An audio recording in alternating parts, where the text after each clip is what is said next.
देखिए, इस वक्त राजस्थान में जो हालात चल रहे हैं, आए न आए दिन कोई बड़ा हादसा देखने को मिल रहा है। जब पूर्व में कांग्रेस की सरकार थी तो बीजेपी लगातार हमला करती थी, छोटे से छोटे हादसे को बड़ा बता करके एक मुद्दा खड़ा करती थी। लेकिन जिस वक्त अभी हालात चल रहे हैं राजस्थान में, उनकी आप कल्पना नहीं कर सकते हैं। हमारे साथ में पूर्ववर्ती सरकार के मंत्री प्रताप सिंह खाचरियावास हैं। सर, जिस तरीके से राजस्थान में वर्तमान हालात हैं, बड़े बड़े हादसे देखने को मिल रहे हैं, क्या कहेंगे सरकार? देखिए, राजस्थान की सरकार से भगवान राम नाराज हो गए, क्योंकि जो सरकार झूठ पर, फरेब पर, धोखे पर बनती है और जनता की पीठ में खंजर घोंप देती है, तो भगवान कभी भी उसको मदद नहीं करते। चुनाव से पहले हनुमान चालीसा के पाठ करा रहे थे, नाटक कर रहे थे, हिंदू मुसलमान कर रहे थे, ये कर देंगे वो कर देंगे। गाय मर रही है, रोज लोग मर रहे हैं। एसएमएस में लोग जलकर मर गए, जहाँ इलाज करने के लिए गए, और हालात इतने खराब है कि बस में जलकर मर गए। इसलिए जलकर मर गए कि बस की फिटनेस राजस्थान की सरकार ने गलत कर दी। जहां इमरजेंसी गेट होना चाहिए, वहां भी आपने इमरजेंसी गेट की जगह कुर्सी लगा दी। कहां से लगा दी? कहां तक जा रहा है ये पैसा? जब किसी राज्य में भ्रष्टाचार होता है और चोरी का बोलबाला होता है, तो उस राज्य के राजा को जवाब देना पड़ता है। इस राज्य के राजा जवाब ही नहीं देना चाहते। आप मुझे ये बताइए, सरकार की छत गिर जाती है और 8 बच्चों की डेथ हो जाती है। सरकार का पिलर गिर जाता है, फिर बच्चे मर जाते हैं। जिस सरकार में मुख्यमंत्री, मंत्री और एमएलए सोएंगे, वहां अधिकारी क्यों जागेंगे? वहां अधिकारी भी सोते हैं, मजे करते हैं। सिस्टम चल रहा है सिर्फ और सिर्फ माल का। जब सिस्टम 2 साल से सिर्फ माल का चल रहा है, तो आप 2 साल में कोई काम किया ही नहीं आपने, और सिर्फ बातें ही बातें कर रहे हैं। आज तो नया काम चालू हो गया कि अब पत्रकार गिरफ्तार होने लगे हैं, कि अब यदि आप बीजेपी के किसी नेता के खिलाफ बोलोगे तो पत्रकारों को गिरफ्तार कर लिया जाएगा। तो मैं इतना कह रहा हूं कि हालात राजस्थान के बहुत खराब है। भारतीय जनता पार्टी को सबक सिखाना जनता की जिम्मेदारी है। भारतीय जनता पार्टी ने भी बहुत बड़ा पाप कर दिया। सरचार्ज लगा दिया पर यूनिट 1 रुपए, और बिजली पर यूनिट तो घटा दी और सरचार्ज लगा दिया। तो जो पैसे कम होने चाहिए थे, जनता को फायदा मिलता बिजली की रेट का, वो उल्टा हो गया, दाम बढ़ गए। हमने 100 यूनिट बिजली फ्री की, अब ये कह रहे हैं हम 150 यूनिट करेंगे। पहले सोलर लगाएंगे, फिर 150 यूनिट करेंगे। भाई साहब, 100 यूनिट तो हमने पहले ही कर दी, कांग्रेस की सरकार ने। आप 100 यूनिट बिजली हमारे बराबर फ्री करो और फिर आप सोलर लगाओ, तब तो कोई फायदा भी। तो जीत में तो हम ही रहे। पेंशन बंद कर दी, दूध बंद कर दिया, स्कूल यूनिफॉर्म बंद कर दी। पूरे राजस्थान की सड़कें टूटी पड़ी है।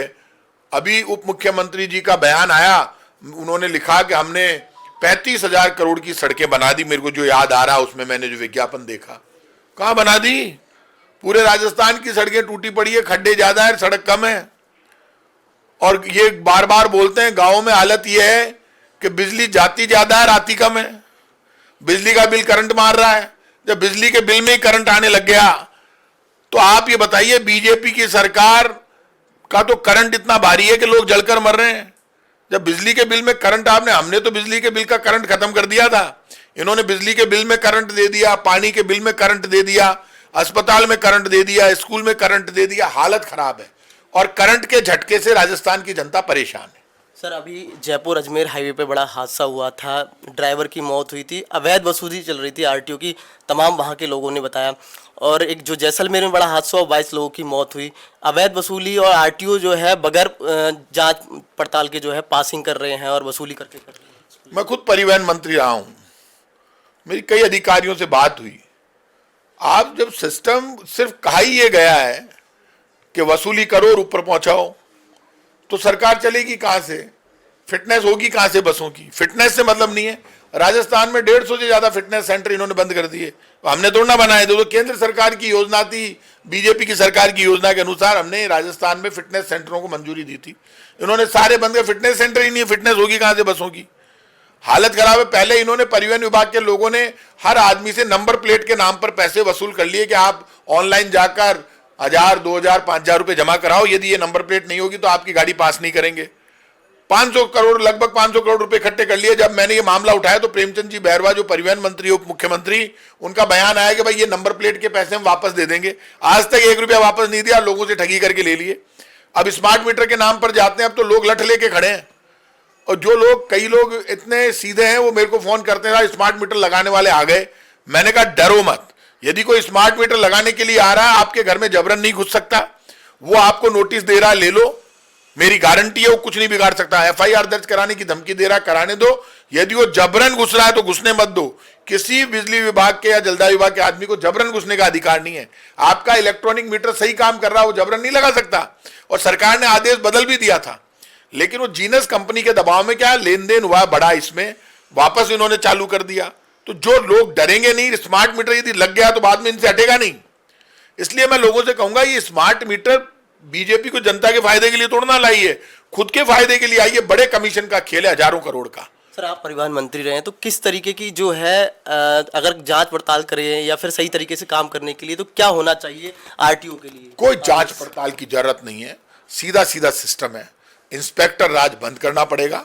राजस्थान में सारी गिनती की बसें हैं, गिनती की मिनी बस है, गिनती की जीपें हैं, कार है। ये जो रोड पे खड़े होने का सिस्टम हमने बंद किया था, हमने चेक पोस्टें बंद कर दी। हमारे टाइम पे कांग्रेस सरकार ने आदेश निकाला था, चेक पोस्ट हमने बंद कर दी थी सारी की सारी, वापस इन्होंने चेक पोस्ट शुरू कर दी। तो उनका जो टैक्स है वो तो अपने आप जमा होगा। आपको तो उसकी फिटनेस देखनी है कि उसमें इमरजेंसी गेट हो, 2 या 3 जो भी देने वो दें, उसमें गिनती जितनी है कानून के अनुसार सिर्फ उतनी कुर्सियां लगे, बस की फिटनेस चेक हो, चलने लायक है या नहीं है।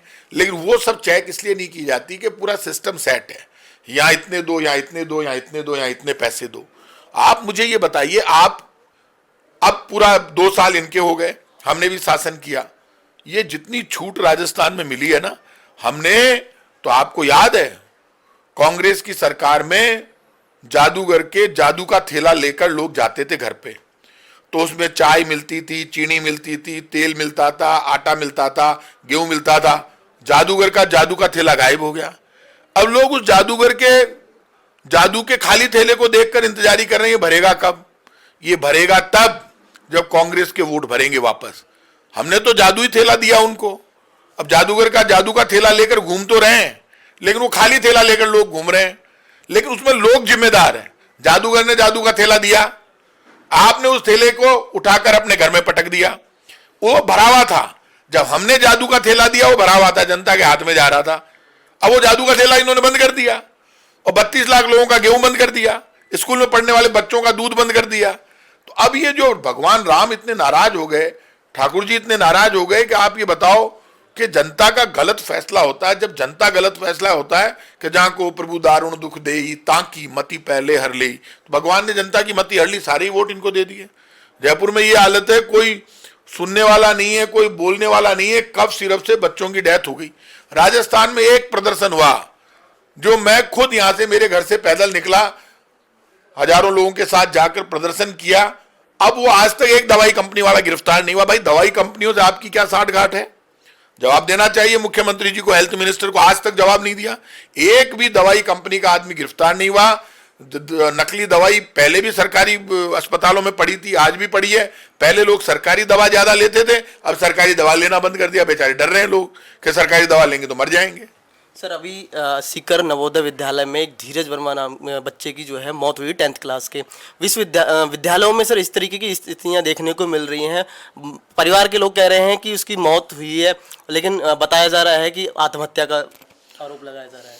तो ये धीरज वर्मा की मौत की स्पेशल जांच की जरूरत है। मेरा ये मानना है, आजकल हाईकोर्ट कई मामलों में जांच करा रहा है। अभी कुछ करप्शन के मामले हुए, उसमें लोगों ने कहा कि साहब हाईकोर्ट ने खुद ने न्यायिक जांच कराई, 1 महीने में फैसले आ गए। तो सरकार को इन सब मामलों की न्यायिक जांच करानी चाहिए, सच्चाई सामने आ जाएगी। और इसमें एक दिक्कत हो गई, भारतीय जनता पार्टी की सरकार में कोई भी जिम्मेदारी लेने को तैयार नहीं है। मुख्यमंत्री कभी जिम्मेदारी नहीं लेते, मंत्री कोई जिम्मेदारी नहीं। अरे भाई साहब जिम्मेदारी तो लो, सरकार की जिम्मेदारी होती है। ये तो ये कह रहे हैं किसी की हत्या होगी तो हम जिम्मेदार नहीं है। अभी राजस्थान में बीजेपी की सरकार ने 2 वर्षों में एक कीर्तिमान बना दिया, गजब कर दिया। इन्होंने बहुत बड़ा काम किया। भारतीय जनता पार्टी के भजनलाल जी शर्मा को इतिहास में नाम दर्ज होगा और इनको गोल्ड मेडल मिलेगा, देख लेना आप। और गोल्ड मेडल ले लिया इन्होंने। राजस्थान को बलात्कार में नंबर 1 पर लेकर आए।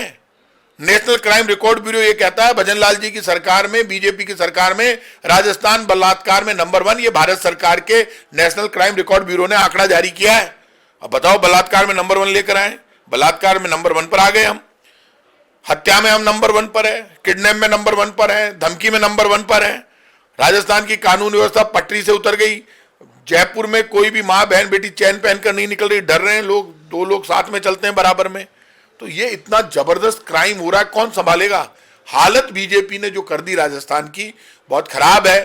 बीजेपी ये चाहती है कि लोग बोले नहीं, डर कर घर में, फिर कहते हैं कांग्रेस राजनीति कर रही है, कांग्रेस राजनीति कर रही है। तो आप क्या कर रहे हो? आप क्या कर रहे हो? आप देखो, सुबह का नाश्ता बीजेपी के नेताओं का बहुत अच्छा होता है, बाकायदा एलएमबी से, रावत से, जयपुर में मंत्रियों के एमएलए के घरों पे आप चले जाओ, एलएमबी से, रावत से, बड़े बड़े ये जो जितने रेस्टोरेंट और वो हैं उनसे नाश्ता आता है, प्याज की कचौरी आती है, खमन ढोकले आते हैं, मेरे को जो बताया गया मिठाइयाँ आती है, खाते पीते हैं, आराम से नाश्ता करते हैं, फिर लंच लेते हैं और शाम को पार्टी करते हैं। और जब आईफा आया तब इन्होंने साबित कर दिया कि ना तो इनका चिकन से विरोध है, ना मटन से, ना शराब से, ना ठुमके लगाने से। इन्होंने खूब मजे किए। गोविंद देव जी के 100 करोड़ रुपए निकालकर, जो हमने दिए थे गोविंद देव जी के मंदिर के लिए 100 करोड़ रुपए विकास के लिए निकाल के इन्होंने आईफा को दे दिए, 2 दिन नाच गाने और मजे करने के लिए। जो लोग स्कॉच पीकर आनंद ले रहे हैं अपनी जिंदगी का, और लोगों के जो बेचारे गांव में बैठे हैं, वो जो पौवा जो हमारे टाइम पे 40 रुपए का आता था, अब वो 50 रुपए कर दिया, शायद वो 50 रुपए का कर दिया, कहीं 60 रुपए का कर दिया। तो आपने तो वो देसी पवे की तो रेट बढ़ा दी, वो गरीब आदमी को तो मिल नहीं रही देसी, और ये पी रहे अंग्रेजी। तो आप ये बताओ, ये इतना ज्यादा हालत इन्होंने खराब कर दी।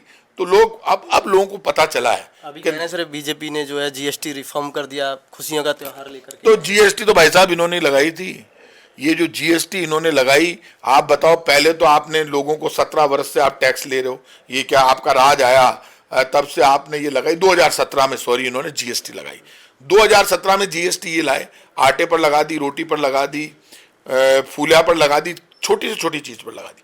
अब इन्होंने क्या किया, इनको लगा यार ये तो गड़बड़ हो गई बिहार चुनाव को देख के, तो इन्होंने जीएसटी कम कर दी। लेकिन आज भी रोटी पर जीएसटी लग रही है, पराठे पर। तो आप बताओ 5% भी क्यों ले रहे हो? 0 तो कर दो। आपने लाखों करोड़ रुपए इकट्ठे कर लिए जीएसटी के नाम पर। फायदा क्या हुआ देश को? ना रोजगार मिल रहा, ना रोटी मिल रही है, ना महंगाई कम हो रही है। जीएसटी जब आपने कम की, उससे पहले लोगों ने अपनी रेटें बढ़ा दी। सीमेंट भी उतनी महंगी है, पेट्रोल डीजल भी आज भी उतना ही महंगा है। तो सस्ती हुई क्या है? सोना चांदी 7वें आसमान पर है। जब करेंसी कमजोर होती है तो सोना चांदी महंगा होता है। तो सोना चांदी, अभी तक तो लोगों में इतना डर है, दहशत है साहब, लोग बेचारे आज भी ये कहते हैं इंडिया की करेंसी की ये हालत हो गई। आप दुबई जाओ, पहले दुबई से हम मजबूत थे पैसे में, आप जैसे ही नोट दोगे ना भाई इंडियन रुपीज नहीं, no dollar, please give me $1।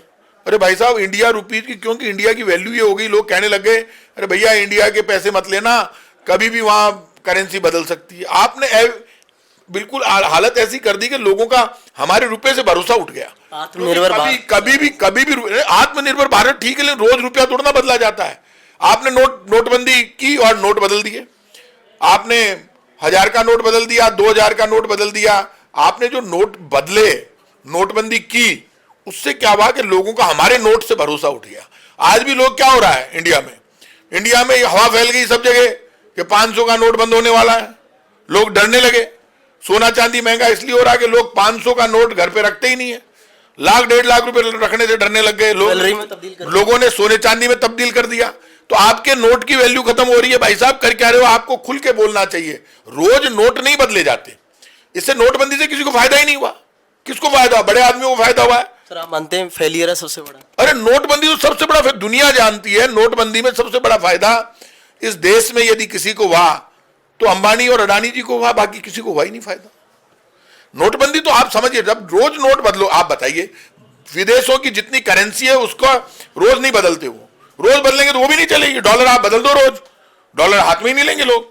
Sir Rajasthan विश्वविद्यालय में एक प्रोग्राम ऑर्गेनाइज हुआ था आरएसएस का, उसका विरोध किया एनओएसआई ने, विनोद जाखड़ को गिरफ्तार किया, लेकिन आरएसएस के किसी भी व्यक्ति पर कोई कार्रवाई नहीं हुई। हाल में कल ही विनोद जाखड़ छूट कर आए जेल से, क्या कहेंगे? मैं ऐसी गिरफ्तारी की निंदा करता हूं और भारतीय जनता पार्टी से मैं कहूंगा, स्टूडेंट में जोश होता है, स्टूडेंट के ऊपर इस तरह की कार्रवाई करने से कोई भी सरकार हो, चाहे बीजेपी की हो चाहे कांग्रेस की, बचना चाहिए। हम भी स्टूडेंट लीडर हैं, इस तरह से इतने जबरदस्त केस कभी नहीं लगाए गए।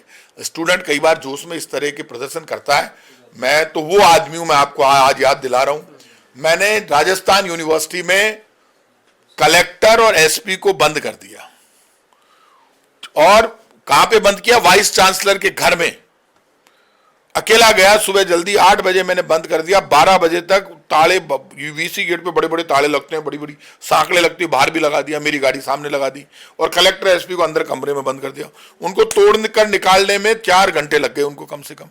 आखिर एंड में ये हुआ कि जब मैंने कलेक्टर एसपी बंद कर दिए, आप आश्चर्य करोगे, और 4 बजे पुलिस ने तय किया कि प्रताप सिंह खाचरियावास को गिरफ्तार कर लो।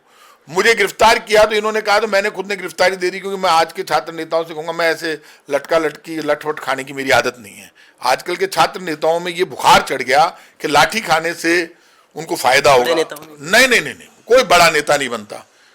स्टूडेंट लीडर का इतना टेरर होना चाहिए कि वो दूसरे स्टूडेंट को बचा सके। बेवजह लाठी खाने से स्टूडेंट लीडर की जो गंभीरता थी वो खत्म हो गई। बेवजह लाठी नहीं खानी चाहिए। आपको गिरफ्तार, पुलिस कह रही है गिरफ्तारी दूंगा, तो वो पकड़ के उठा के ले जाके पटक रही है, तो आम स्टूडेंट देख रहा है, यार ये छात्र संघ अध्यक्ष ही पिट रहा है, ये छात्र नेता जिसके पीछे पीछे हम घूम रहे यही पिट रहा है, ये हमें ही नहीं बचा पा रहा, तो उसका उसके प्रति विश्वास कम होता है। हमारे टाइम पे ये सिस्टम नहीं था, हमने लाठियां वाटियां नहीं खाई, ये गलत में भी निकाल देना आप, हमें किसी ने नहीं मारा। ऐसे आमने सामने होते थे, ऐसे हम जूत खाते थे, मैं जूत नहीं खाता था, ये गलत में भी निकाल दे स्टूडेंट लीडर। मैंने कलेक्टर एसपी को बंद किया, किसी ने मेरे ऊपर लाठी यूं भी नहीं की, क्यों करेंगे मेरे ऊपर, मैं ही नहीं कर रहा। आप मेरी बात समझ, गलत बात। ये स्टूडेंट लीडर के जो नया बुखार चढ़ा है, घुस जाओ और पुलिस के कपड़े फाड़ दो और खुद पे केस लग रहे। भाई साहब जबरदस्ती, पुलिस कौन है, पुलिस कौन है? आप लड़ाई चल रही है सरकार से, आप पुलिस से जरूरत हो वहां लड़ो, जरूरत नहीं है वहां पे भी जबरदस्ती हम झगड़ा करें। मेरा मानना यह है कि ये स्टूडेंट लीडर से भी मैं कहूंगा, आपका रुतबा तभी कायम रहेगा, बेवजह जूत नहीं खाने चाहिए। चला के आप ऐसी क्रिएशन करते हो, क्यों लाठीचार्ज हो रहे, क्या मतलब है भाई, फालतू केस क्यों लगवा रहे हो? आप देखो, मैंने कलेक्टर एसपी को बंद किया, 4 घंटे बाद पुलिस आई, मुझे, मैंने गिरफ्तारी दी। रात को 2 बजे डीजी साहब आए गांधीनगर, वहां पे मैंने राजस्थान बंद कॉल कर दिया और उसी वक्त जयपुर बंद हो गया, हंगामा हो गया, पूरी जनता ने साथ दिया और मैंने कहा कि राजस्थान कल बंद रहेगा। रात को 2 बजे डीजी थे थानवी साहब, वो आए और राष्ट्रपति शासन था, मुख्यमंत्री भी नहीं था उस वक्त राजस्थान में कोई, और राष्ट्रपति शासन, चेन्ना रेड्डी गवर्नर थे। उन्होंने रात को आके डीजी साहब ने कहा घर जाओ, और मैंने कहा मैं अभी रात को तो नहीं जाऊंगा। बोले यार कमाल कर रहे हो, मैं गाड़ी से छुड़वा देता हूँ। हाँ बताइए, कोई केस नहीं, घर छोड़ दिया। और यूनिवर्सिटी प्रशासन ने मुकदमा दर्ज नहीं कराया, पुलिस ने मुकदमा दर्ज नहीं कराया। वो कलेक्टर एसपी जिनको बंद किया, थानवी साहब थे कलेक्टर, और उस वक्त वो एसपी थे फिरोज साहब थे, तो उन्होंने दोनों ने मुकदमा दर्ज नहीं कराया। क्या बात कर रहे हो आप? वो होड़ लग रही कि वो कह रहे प्रशासन देगा मुकदमा, इतना मतलब भगवान ने भ्रम बना रखा था, तो कोई मुकदमा ही दर्ज कराने को तैयार नहीं, यूनिवर्सिटी प्रशासन दर्ज कराने को तैयार नहीं, पुलिस प्रशासन नहीं। तो ये मैं तो कहूँ ये मुकदमे दर्ज नहीं होने चाहिए, मुकदमे दर्ज हो जाते हैं, बाद में इनको खत्म कराने में बहुत दिक्कत है। सर अंतिम सवाल पूछूंगा कि विपक्ष भूमिका तो निभा रहा है इस वक्त, लेकिन सही तरीके से नहीं निभा पा रहा है, मुद्दे नहीं उठा पा रहा है जनता के। क्या निभावा? स्मार्ट मीटर तो गला में बांध दियो बीजेपी के, और बीजेपी वालों को यदि असली आप तो निभा रहे नहीं तो स्मार्ट मीटर, तो मैं भी विपक्षी तो हूँ, मैं बोलूं चाहे पूरी कांग्रेस बोले, बात तो एक ही है, मैं कांग्रेस ही तो हूं। कांग्रेस में जब सब मिलके बोलेंगे, सब मिलकर लड़ेंगे, तभी तो बीजेपी का इलाज होगा, ऐसे कैसे होगा? बहुत बहुत शुक्रिया। तो अभी हम थे, हमारे साथ में पूर्ववर्ती सरकार के मंत्री प्रताप सिंह खाचरियावास। तमाम मुद्दों पर उन्होंने जवाब दिए कि जिस तरीके से वर्तमान में राजस्थान सरकार में हालात हैं वो कहीं ना कहीं असंवेदनशील हैं और स्थितियाँ बहुत ज़्यादा खराब हैं। बने रहिए मेरे सहयोगी राजेंद्र के साथ। मैं आरव सिंह, पॉलिटिकल पंचायत, जयपुर।